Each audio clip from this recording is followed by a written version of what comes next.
Banyak orang-orang bodoh di dunia ini dianggap kaya itu bahagia. Kan bodoh banget. Halo, sampai Tuhan dari mulut bibirnya berkata, orang kaya sulit masuk dalam kerajaan surga. Ada orang kaya di sini, lihat saya. Halo, sama orang kaya saya keras sekali khotbahnya. Yang kaya lihat saya. Sama orang kaya saya keras sekali khotbahnya. Karena kekayaan Anda seringkali menipu hidup Anda. Makanya sama orang kaya saya keras sekali khotbahnya. Jujur, banyak nggak orang kaya sombong? Ya. Tapi jujur, ada nggak orang miskin sombong? Masalahnya ada loh. Ada orang miskin di sini, lihat. Yang miskin lihat saya. Halo, sama orang kaya saya keras khotbahnya. Sama orang miskin lebih keras lagi khotbah saya. Supaya jangan sempurna penderitaan Anda. Halo, agak mending, walaupun menderita mengerikan, agak mending orang kaya masuk neraka daripada orang miskin masuk neraka. Orang kaya sebelum masuk neraka agak enak sedikit di bumi. Orang miskin masuk neraka, sempurna banget penderitaan lo.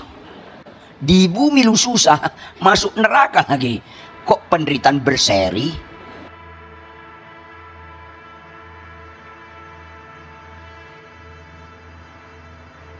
Shalom. Shalom. Tuhan baik, amin. Mari kita buka Alkitab kita, Mazmur 32 ayat 1 sampai 5. Mazmur 32 ayat 1 sampai 5. Saya ajak kita membacanya bergantian. Saya baca ayat 1, Anda baca ayat 2, terus kita bergantian.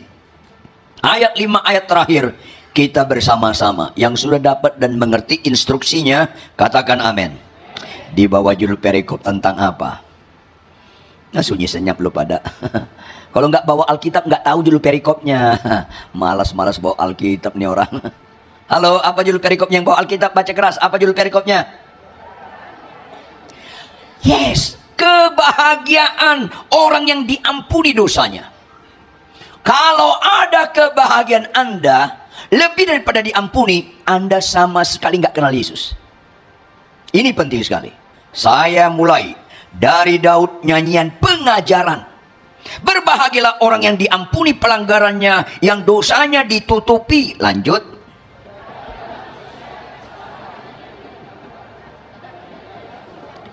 Selama aku berdiam diri, tulang-tulangku menjadi lesu karena aku mengeluh sepanjang hari.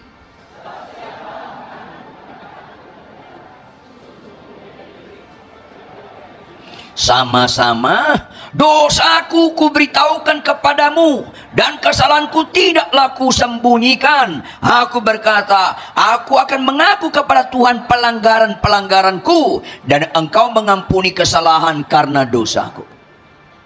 Jemaat yang dikasihi oleh Tuhan, kebahagiaan sejati harus Anda pegang dan Anda hidupi, baru Anda disebut Kristen yang benar. Karena mayoritas orang Kristen entah di Amerika, di Eropa, di Afrika, di Asia, di Australia, rata-rata gak selaras dengan pikiran Kristus. Seolah-olah Tuhan itu dahsyat kalau lumpuh berjalan buta celik. Kasihan sekali Kristen model begitu. Jawab Bapak Ibu, Yesus bisakah menyembuhkan penyakit? Iblis bisa nggak menyembuhkan penyakit? Apa hebatnya? Siumanlah Anda. Halo, Yesus bisa nggak mengampuni dosa kita? Iblis bisa nggak mengampuni dosa kita? Kalau Anda lebih suka cita sakitmu sembuh daripada diampuni dosamu, sesatlah Anda. Ini penting sekali. Makanya ciri orang Kristen bukan sakit sembuh. Kok nggak ada amin ya? Nggak spontan, latah. Ciri orang Kristen hidup dalam kekudusan. Yes. Makanya tegas dalam Alkitab jelas sekali 1 Imamat 19 ayat 2, 1 Petrus 2 ayat 16, kuduslah kamu karena Allahmu itu kudus. Itu standar. Itu Kristen. Khotbah bagus tanpa kekudusan binasalah pengkhotbah begini. Banyak mujizat, bisa penyembahan gak hidup kudus, binasalah orang-orang seperti ini. Ini penting sekali. Makanya tampilkan ayat 1. Apa katanya ayat 1? Dari Daud. Lanjut. Lanjut. Kalau sentris kita Tuhan, mulai kita tangkap ada sesuatu nilai di sini. Apa itu nilai? Berbahagia. Halo, ngapain orang cari duit banyak-banyak untuk mendapat bahagia? Mengapa orang sekolah tinggi dapat kedudukan tinggi? Supaya bahagia. Tetapi jujur, kaya identik bahagia nggak? Enggak. Lebih tinggi angka stres, angka depresi, bahkan bunuh diri lebih banyak orang kaya daripada orang miskin. Ada nggak orang miskin bunuh diri? Ada. Tapi ketika diteliti, lebih banyak orang kaya yang bunuh diri daripada orang miskin. Setelah diteliti, lebih banyak perceraian di kalangan orang mampu daripada orang nggak mampu. Ayo dong. Jamin nggak kalau kedudukan tinggi, jadi terkenal, pasti bahagia? Enggak tuh. Ini penting sekali. Makanya dari ayat 1 ini kita mengerti ada nilai luar biasa. Makanya konteksnya nyanyian pengajaran. Kalau pengajaran nggak bisa instan. Kalau pengajaran bicara proses. Sayang orang Kristen suka instan, nggak suka proses. Sedih. Yang berikutnya, lihat ayat 1. Dari siapa Bapak Ibu? Lebih keras. Ini menjadi berbobot. Untunglah ditulis bukan dari Abraham atau dari Musa atau dari Ayub, bukan, dari Daud. Why? Karena kebahagiaan menurut dunia semuanya ada pada Daud. Semuanya ada pada Daud. Jawab, Daud kaya nggak? Yang keras dong. Enggak. Dia super kaya. Halo, kalau Anda teliti dengan sungguh-sungguh, tidak ada orang yang pernah lahir di bumi sebelum Daud dan sesudah Daud sekaya Daud. Catat dong baik-baik. Menurut penelitian antropologi Kristen, Daud punya kekayaan 1/5 bumi. Menurut penelitian orang terkaya sekarang di dunia ini nggak punya kekayaan 1/5 kota New York, nggak punya kekayaan 1/5 kota New York. Daud punya kekayaan 1/5 bumi. Satu kali ada mahasiswa teologi bilang, Pak Ridwan, ada tertulis Salomo kaya. Teliti dong, jangan dangkal melihatnya. Lo apa? 90% kekayaan Salomo dari Daud. Kalau nggak percaya Anda matilah nanti malam tanya Salomo. Halo. Yang dimiliki Salomo 10%, 90% dari Daud. Salomo jadi raja karena Daud atau bukan? Iya. Daud jadi raja karena bapaknya raja atau bukan? Bukan. Nggak ada warisan kepada Daud melalui Isai. Malah Isai agak membenci Daud. Catat dong baik-baik. Sehingga ketika Allah meminta Samuel untuk mengurapi anak Isai jadi raja, sedikit pun Isai nggak pernah menyodorkan Daud. Sodorkan anak paling gede. Disodorkan terus disodorkan. Loh, udah ini cukup ini? Iya. Masa nggak ada lagi anak lu? Enggak. Yang benar ada anak lu nggak? Dikejar Samuel. Ada sih, nggak rela dia. Lagi mengembalakan domba. Kalau nggak didesak Samuel, sedikit pun nggak mau Isai menyodorkan Daud. Sehingga Daud menyanyikan satu lagu, biarpun ayah ibuku meninggalkan aku, yang penting Tuhan tidak meninggalkan aku. Dia nggak dapat warisan dari Isai. Jadi Daud itu super kaya. Banyak orang-orang bodoh di dunia ini dianggap kaya itu bahagia. Kan bodoh banget. Halo, sampai Tuhan dari mulut bibirnya berkata, orang kaya sulit masuk dalam kerajaan surga. Ada orang kaya di sini, lihat saya. Halo, sama orang kaya saya keras sekali khotbahnya. Yang kaya lihat saya. Sama orang kaya saya keras sekali khotbahnya. Karena kekayaan Anda seringkali menipu hidup Anda. Makanya sama orang kaya saya keras sekali khotbahnya. Jujur, banyak nggak orang kaya sombong? Ya. Tapi jujur, ada nggak orang miskin sombong? Masalahnya ada loh. Ada orang miskin ya sini, lihat. Yang miskin lihat saya. Halo, sama orang kaya saya keras khotbahnya. Sama orang miskin lebih keras lagi khotbah saya. Supaya jangan sempurna penderitaan Anda. Halo, agak mending, walaupun menderita mengerikan, agak mending orang kaya masuk neraka daripada orang miskin masuk neraka. Orang kaya sebelum masuk neraka agak enak sedikit di bumi. Orang miskin masuk neraka. Sempurna banget penderitaan lo. Di bumi lu susah, masuk neraka lagi. Kok penderitaan berseri? Artinya, kaya atau miskin harus bertobat. Katakan amin. Tepuk tangan. Yes. Apalagi yang dikejar manusia supaya bahagia? Kedudukan. Sampai ada orang Kristen menjual imannya, pindah agama lain supaya dapat kedudukan. Kan orang ini akan kecewa ketika binasa. Halo, siapa tahu kedudukan Daud sebagai apa? Kok malam sunyi saja? Sebagai apa dia? Raja menurut orang Yahudi. Menurut dunia dia bukan sekedar raja. Catat dong baik-baik. Dia raja para raja. Karena raja-raja bangsa lain rutin memberikan upeti kepada dia menunjukkan penundukan. Daud rajanya raja-raja. Tapi Daud gak pernah tercetus sedikit pun berkata, berbahagialah orang yang punya kedudukan tinggi. Anda kolonel, Anda gubernur, Anda menteri, presiden sekalipun gak menghindari Anda ke neraka. Karena kedudukan tidak bisa menghambat Anda ke neraka. Catat, Beb. Kira-kira nanti setelah kedatangan Tuhan Yesus kedua kali, ada nggak raja ke neraka? Ada nggak presiden ke neraka? Jawab dong. Ada. Sekali lagi, kalau nggak percaya Anda matilah nanti malam tanya Tuhan Yesus. Ada. Halo? Kedudukan tinggi, Anda gubernur, Anda menteri. Nggak ada nilai itu kalau dosamu nggak diampuni. Bukan upah kedudukan rendah maut, upah dosa maut. Berbahagialah dosamu diampuni. Banyak orang ketua sinode, gembala terkenal, jemaat banyak, tetapi main-main dalam dosa. Binasalah Anda karena nggak dianggap dosa diampuni itu paling bernilai.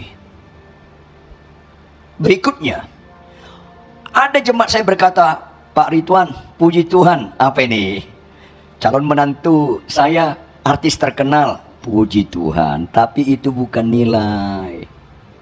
Jawab, ada nggak artis terkenal dari Hollywood mati masuk neraka? Emang artis terkenal bisa menghindari neraka? Kagak. Menghindari neraka hanya satu, diampuni dosamu. Itu hanya satu. Apalagi yang dikejar dunia ini? Pengakuan-pengakuan. Kenapa ada Indonesia Idol? Kenapa ada American Idol? Kenapa ada pemilihan Miss World? Kenapa ada Piala Dunia bulu tangkis, Piala Dunia sepak bola? Cari pengakuan-pengakuan. Begitu menang hore, itu bukan bahagia, itu sintem. Do you know sintem? Percikan sebentar kayak kembang api, nyala untuk habis. Makanya Daud gak pernah mengatakan berbahagialah orang yang penuh dengan pengakuan. Karena Daud penuh dengan pengakuan. Sebelum dia jadi raja, orang Israel sudah menyanyikan lagu pengakuan kepada Daud. Apa itu? Saul mengalahkan beribu-ribu musuh. Lanjut. Tetapi Daud berlaksa. Tahu laksa nggak? Bukan makanan, kayak lapar loh. Bukan makanan. Laksa itu puluhan ribu. Kalau Saul ratusan, dia puluhan ribu. Udah ada pengakuan. Nyambung nggak sih? Kalau nggak nyambung capek saya khotbahnya. Ketika dia raja, dia jadi raja, diakui raja-raja di dunia ini bahwa Daud hebat. Sampai mereka rutin memberikan upeti kepada Daud. Ketika Daud mati, beberapa puluh tahun berikutnya, 100 tahun lebih, Daud penuh dengan pengakuan. Semua raja-raja Israel mengacu kepada dia.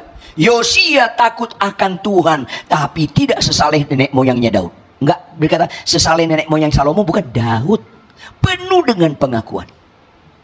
Hizkia menghancurkan patung-patung ibu mertuanya, tapi tidak sesaleh nenek moyangnya Daud. Penuh dengan pengakuan. Sampai detik ini bendera Israel bintang Daud. Gak ada niat mereka menggantikannya jadi bintang 7. Penuh pengakuan. Bahkan Allah pun mengakui dia. Jauh setelah sejarahnya Daud, tetap ketika Kristus lahir, disebut Kristus anak siapa? Anak Daud. Sampai ada nyanyian apa? Kristus anak, bukan anak Ucup, bukan Ucup, anak Daud. Tetapi bukan itu nilai. Nilai adalah berbahagia, dosamu diampuni. Kenapa ini seringkali keliru? Sehingga ada pendeta terkenal binasa ke neraka karena main-main dalam dosa. Ayo dong. Karena tanpa disadari orang Kristen, rata-rata orang Kristen percaya kepada Yesus nggak selaras dengan pikiran Yesus. Percaya kepada Yesus menurut pikiran kita masing-masing. Ya rusaklah. Jawab dengan benar Bapak Ibu anak-anak muda. Ada nggak orang Kristen nggak disiplin baca Alkitab tiap hari? Ngeri sekali, halo. Ngeri sekali hidupmu itu. Saya peringatkan Anda, kanker nggak serius. Hanya orang yang nggak mengenal Yesus saja menganggap kanker serius. Nggak disiplin baca Alkitab serius. Bersyukurlah Anda sebelum meninggal dengar khotbah hari ini. Supaya kalau tahun depan meninggal agak beres hidup lu itu. Ayo. Lumpuh berjalan mana pernah membereskan hidup? Buta celik itu membereskan fisik, bukan hidup. Ada orang lumpuh berjalan, kekudusannya tetap lumpuh, dosanya tetap jalan. Ia ke neraka. Lumpuh berjalan, buta celik, kusta sembuh, kanker sembuh. Itu membereskan fisik, bukan membereskan hidup. Ini penting sekali. Supaya tuntas mental dukun kita ini. Ini penting sekali. Makanya ada 5 bahagia di dalam dunia tanpa disadari. Pertama, kebahagiaan sejati. Ulangi apa pertama? Yang kita baca ini, kebahagiaan sejati. Yang kedua, kebahagiaan umum. Ulangi apa? Mayoritas jemaat dan mayoritas pendeta, hamba Tuhan, pengkhotbah, dosen teologi rata-rata masih menganut kebahagiaan umum, bukan kebahagiaan sejati. Yang ketiga, kebahagiaan menipu. Apa yang ketiga? Tidak sedikit orang Kristen bahkan pendeta ketipu nilai bahagianya. Yang keempat, kebahagiaan murahan. Ulangi apa yang keempat? Orang yang sedang melihat saya sekarang ini suka kebahagiaan murahan. Yang lihat saya dengar baik-baik. Yang terakhir, kebahagiaan hina, bodoh dan bobrok. Apa yang kelima? Jawab dengan tegas Bapak Ibu anak muda. Menurut manusia umum, mana lebih serius, kanker atau bisul? Why? Harus ada data dong. Kanker bisa mati, bisul kagak. Lihat dari akibatnya. Why? Lihat dari siapa yang turun tangan mengatasi masalah. Kalau kanker, minimal 2 dokter spesialis. Kalau bisul, saya ajarin Anda, nggak usah ke dokter. Tantangin tuh bisul. Prototin nanti dia bengkak ke merah-merahan. Tantangin nanti dia ke biru-biruan. Terus ada matanya meletus sembuh. Pengalaman pribadi. Kalau kanker, nggak bisa Anda nggak ke dokter. Ini penting sekali. Jawab dengan tegas Bapak Ibu anak muda. Supaya kita mengerti makna daripada firman yang kita baca. Mana lebih serius, kanker atau dosa? Yes. Tapi mana orang lebih tekun, doa puasa supaya sembuh kankernya atau doa puasa supaya tidak berbuat dosa lagi? Lebih banyak mana orang gereja? Doa puasa kesembuhan, sesat. Kristen. Halo, mati kapanpun asal kita benar, nggak ada masalah. Umur panjang bukan ukuran iman. Ada pendeta berkata, saya beriman Pak Riton, umur saya 120 tahun. Saya bilang, nggak tahu kamu iman itu. Loh, kalau aku beriman, kalau umurmu 120 tahun, kakak adikmu sudah pada mati. Jangan-jangan anakmu pun udah pada mati. Terus lu, piansu, tahu piansu nggak? Mati sebelah, bisa pup celana pipis nggak sadar. Nyusahin orang itu. Loh, kalau saya beriman, itu bukan iman. Kalau ukuran iman itu, jawab, siapa yang bisa jawab? Yesus mati di kayu salib umur berapa? Kenapa nggak umur 120? Kenapa umur 33 something? Karena umur panjang bukan ukuran nilai. Siumanlah Anda. Mendingan Anda mati umur 40 tahun benar daripada 70 tahun, 80 tahun nggak mati-mati, tapi ngomel terus, pemarah, sampai tetangga Anda nyumpahin, kok belum mati-mati oma satu ini, disumpahin loh. Umur panjang bukan ukuran, hidup benar ukuran. Ulangi, 1, 2, iya. Umur panjang bukan ukuran, hidup benar ukuran. Tepuk tangan yang keras. Yes, ini penting sekali. Janganlah bicara kuantitas. Saya ulangi, kalau kita naik pesawat ke Singapura, kemana? Maunya pesawatnya on time atau delay? Mana lebih bagus, surga atau Singapura? Kalau Anda dipanggil ke surga, maunya on time atau delay? Lama-lama Kristen itu bodoh kalau penekanan sakit sembuh. Sakit sembuh, lama-lama bodoh. Halo, Anda niat nggak hidup selama-lamanya di bumi? Capek loh. Niat masuk surga nggak? Ya niat mati dong. Ada apa Kristen ini? Aku mau ke surga tapi nggak mau mati. Kenapa begitu? Lah patokannya Henokh, Elia. Itu nggak boleh patokan. Makanya mana lebih banyak orang ke surga? Mati dulu atau tanpa kematian? Mati dulu. Yesus pun mati. Kalau nggak percaya Anda, matilah nanti malam, tanya Yesus. Dia mati dulu, baru naik ke surga. Ada apa Kristen ini? Kalau ke surga mati dulu. Jawab Bapak Ibu anak muda. Kalau kita dari Surabaya ke Jakarta, dari Surabaya ke mana? Mana lebih efektif? Naik pesawat atau jalan kaki? Sehat dong pola pikir. Kalau kita mau ke surga harus mati. Mana lebih efektif? Kanker atau bisul? Kanker lebih efektif. Ada apa Kristen ini? Kanker itu serius bagi orang nggak percaya. Karena mati masuk neraka. Kalau bagi orang benar, kanker itu nggak serius. Bohong itu serius. Berzina itu serius. Homoseks, lesbian itu serius. Anda melawan orang tua itu serius. Jangan mati dulu baru sadar. Expire. Makanya bersyukurlah Anda sebelum mati. Dengar khotbah hari ini. Semua khotbah-khotbah. Percayalah, berimanlah sakit sembuh. Itu lama-lama menipu. Apalagi berimanlah, mobilmu Avanza jadi Innova. Ke Gunung Kawi aja lo kalau begitu. Ada apa Kristen ini? Murahan sekali makna kematian Kristus kalau hal itu. Ini penting sekali. Makanya banyak orang gak sadar kebagian hina, bodoh dan bobrok. Apa itu? Catat baik-baik. Anda berbuat dosa gak ketahuan Anda bahagia. Itu hina, bodoh dan bobrok. Karena yang paling serius dalam hidup ini dosa. Ada anak kuliah, ujian, dia nyontek gak ketahuan dosanya. Dia lega, untung gak ketahuan. Untung lu lagi di pinggir neraka. Ada bapak-bapak niat selingkuh, dia selingkuh nggak ketahuan istrinya, dia selingkuh nggak ketahuan, dia senang bahagia nggak ketahuan sambil berdoa, terima kasih Tuhan atas perlindunganmu. Ini kan kesurupan tingkat tinggi. Sorry, Anda ketawa nyambung nggak? Ya nyambung lah orang Anda yang saya maksud. Kok berbuat dosa nggak ketahuan, Anda sukacita? Jawab, kalau kena kanker sebaiknya ketahuan sejak awal atau akhir? Apalagi dosa. Karena lebih serius dosa daripada kanker. Saya ajarin Anda. Salah satu mujizat orang percaya di atas kesembuhan, kalau berbuat dosa langsung ketahuan.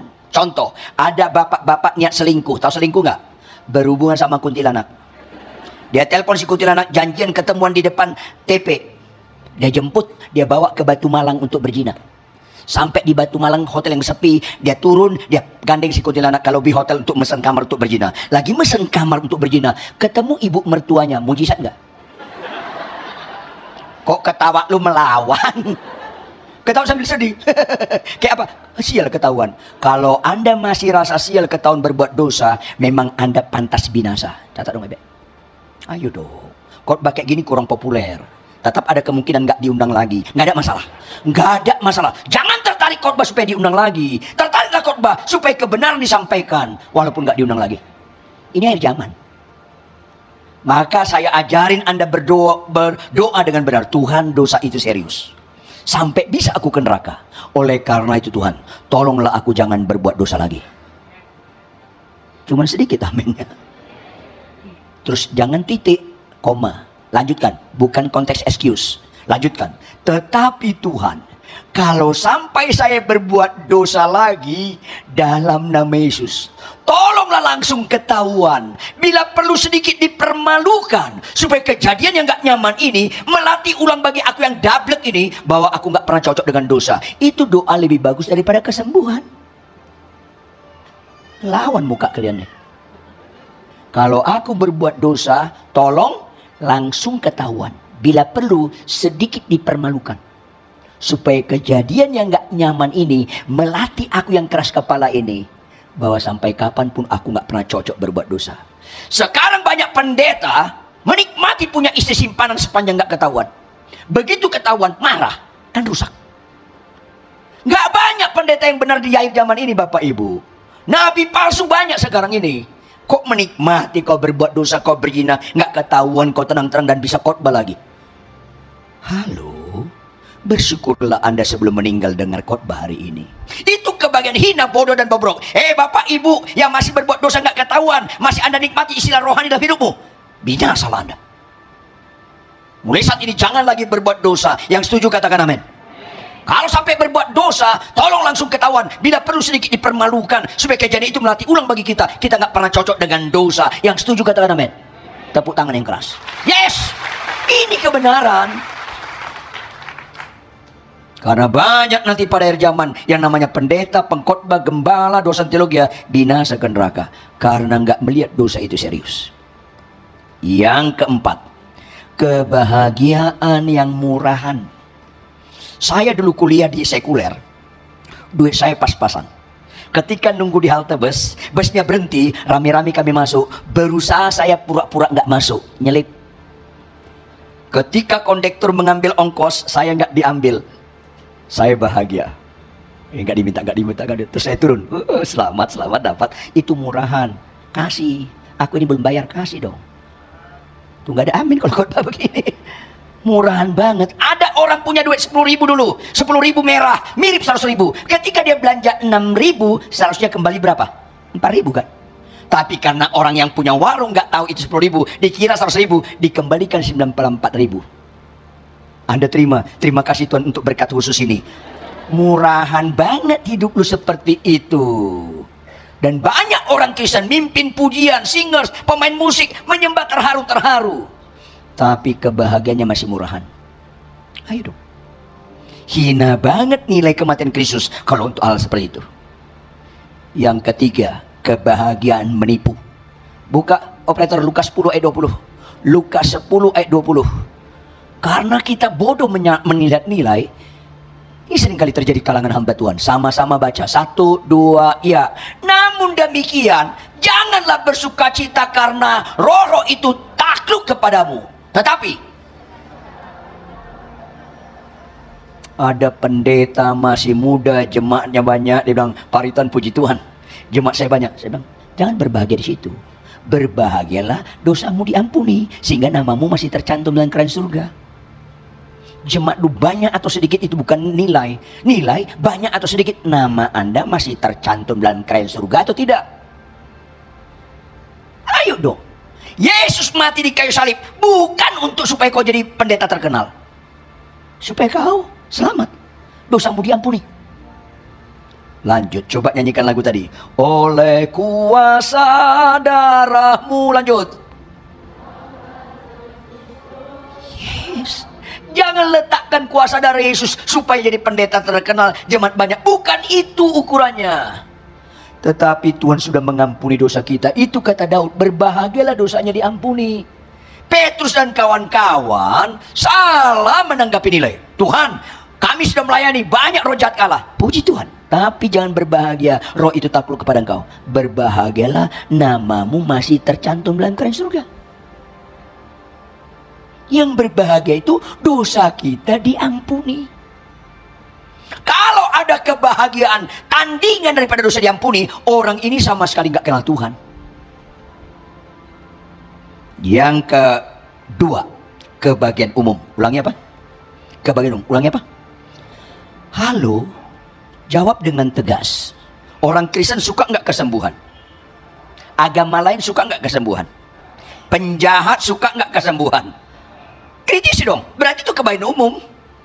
Kebahagiaan umum itu. Makanya saya bingung kalau di gereja menekankan kesembuhan. Kayaknya nggak niat masuk surga nih orang. Halo, 10 orang sakit kusta datang ke Tuhan Yesus, jawab, berapa yang sembuh? Yes. Berapa yang mengalami pengampunan dosa? Ayo dong.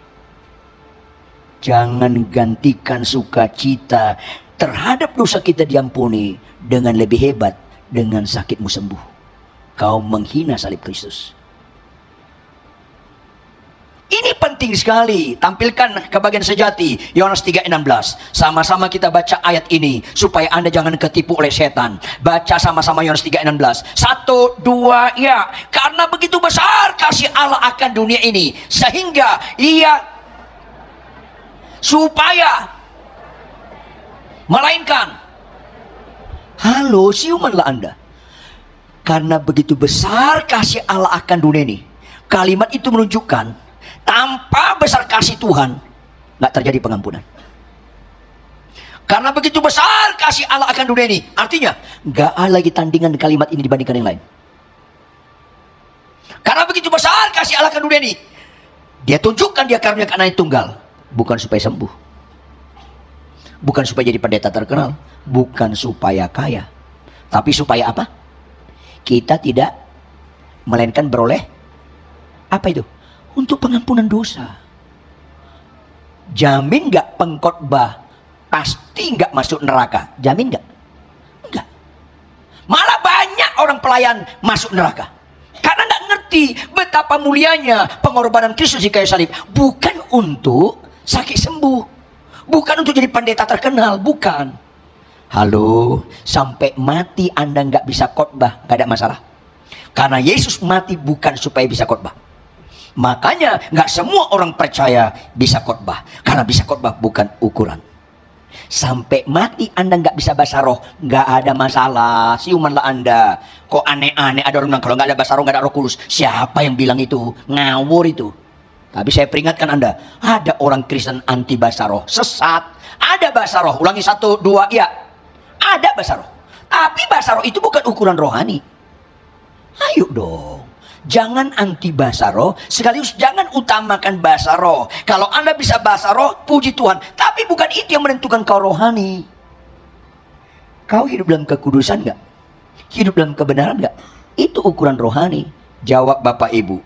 Tidak semua orang bisa khotbah. Tidak semua orang bisa bahasa roh. Jawab. Semua orang percaya Tuhan kehendaki kudus nggak? Kekudusan itu semua orang. Khotbah nggak semua orang. Bahasa roh nggak semua orang. Nubuat nggak semua orang. Hidup kudus semua orang. Saking orang gagal fokus. Ada orang khotbah bagus, banyak mujizat, tapi punya istri simpanan, kan mengerikan. Karena dia anggap bisa khotbah, itu rohani. Kagak. Tampilkan operator 1 Korintus 15 ayat 3 dan 4 supaya kita nggak gagal fokus dan kita maknai kebagian sejati yang indah. 1 Korintus 15 ayat 3 dan 4. Sama-sama baca ayat 3. 1, 2, ya. Sebab yang sangat penting.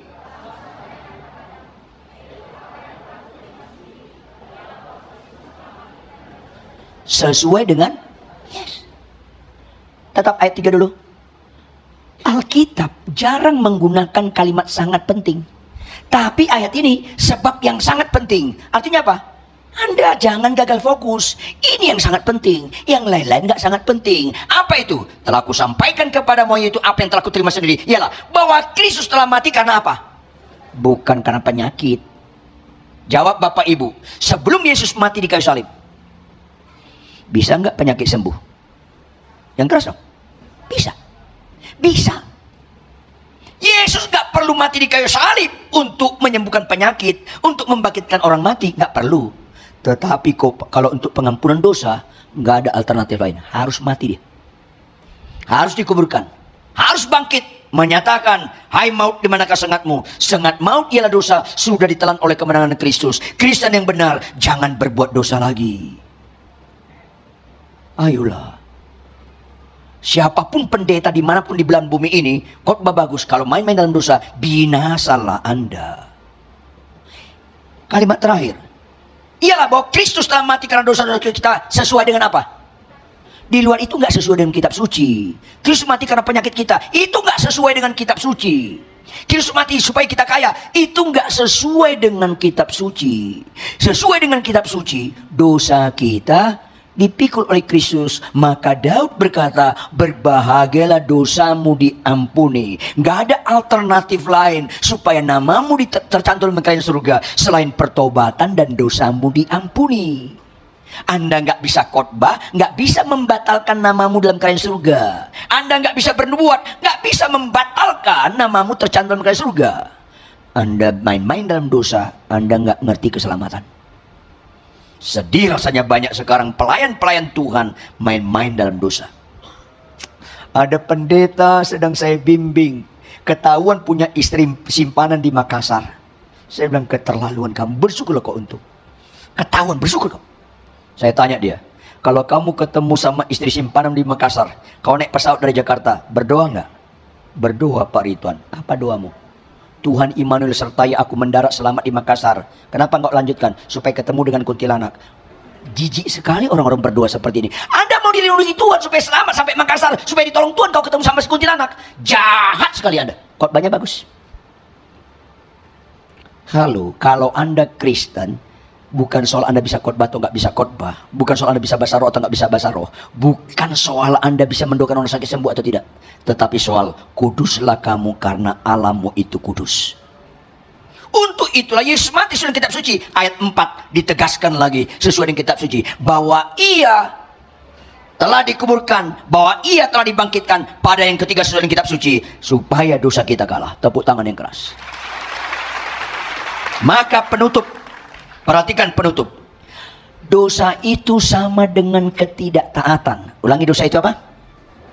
Tampilkan operator Kejadian 2 ayat 16 sampai 17. Kejadian 2 ayat 16 sampai 17. Ini perhatikan, fokusnya bukan buah, fokusnya perintah. Lalu Tuhan Allah memberi perintah ini kepada manusia. Semua pohon dalam taman ini boleh kau makan buahnya dengan bebas. Lanjut ayat 17. Sama-sama baca. 1, 2, ya.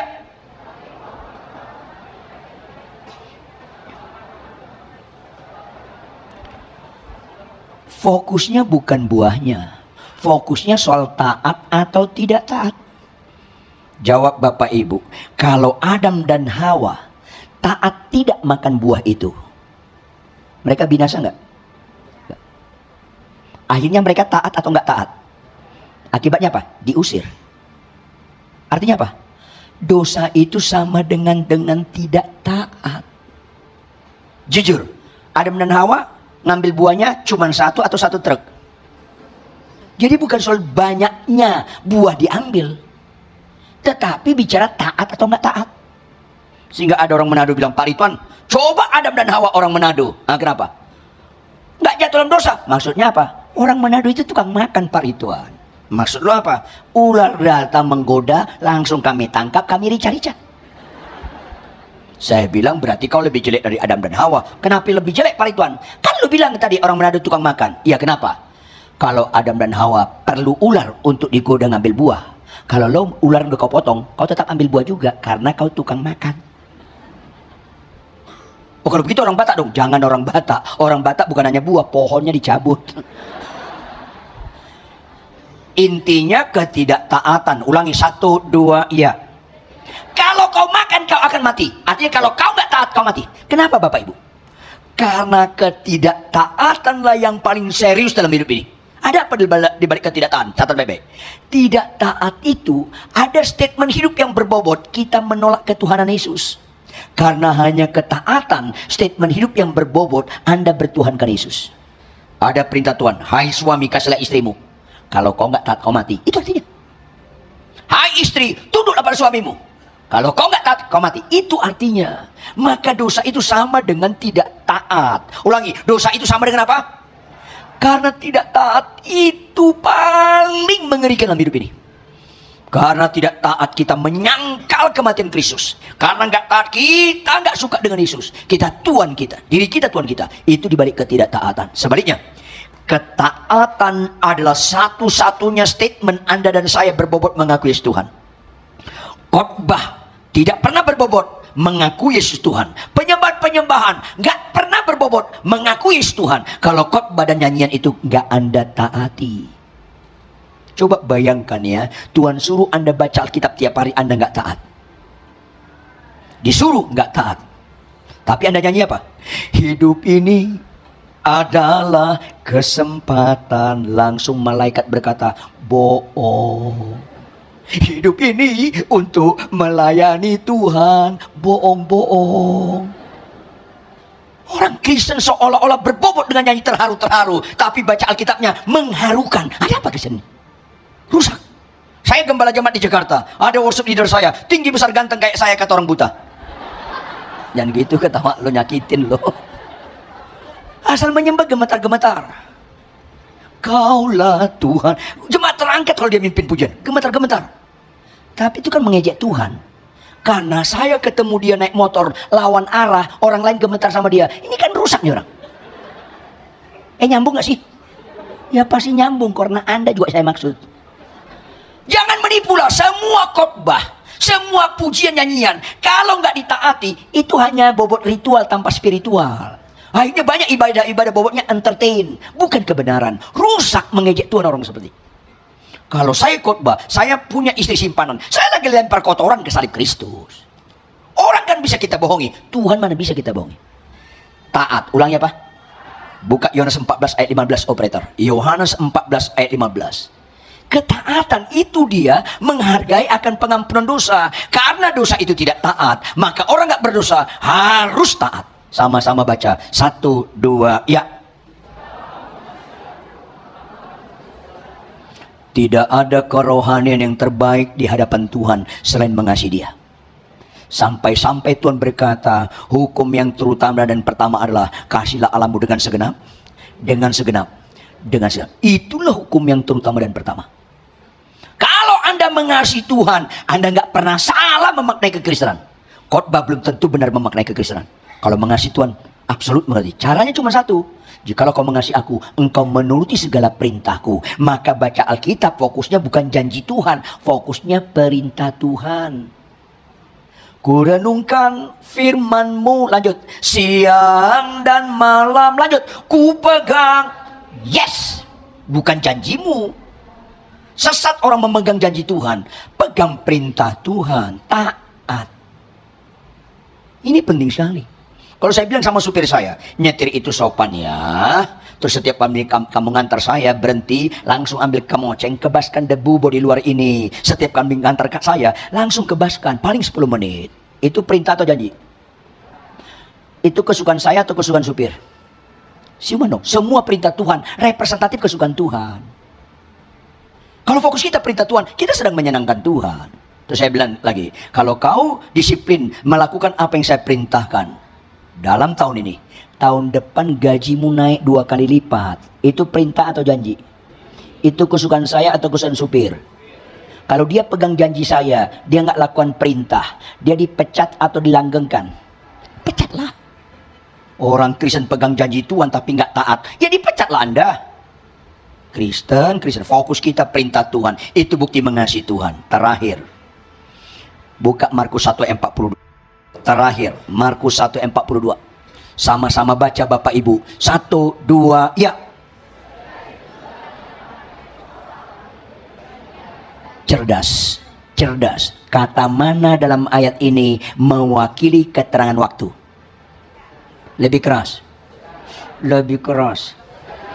Jawab, Tuhan perlu tahunan atau seketika membuat lumpuh berjalan? Tuhan perlu tahunan atau seketika membuat Lazarus bangkit? Tuhan perlu tahunan atau seketika membuat laut terbelah? Apa yang sedang Tuhan sampaikan di balik kata seketika? Hai umatku, ini mujizat terendah. Gampang banget, seketika. Lanjut.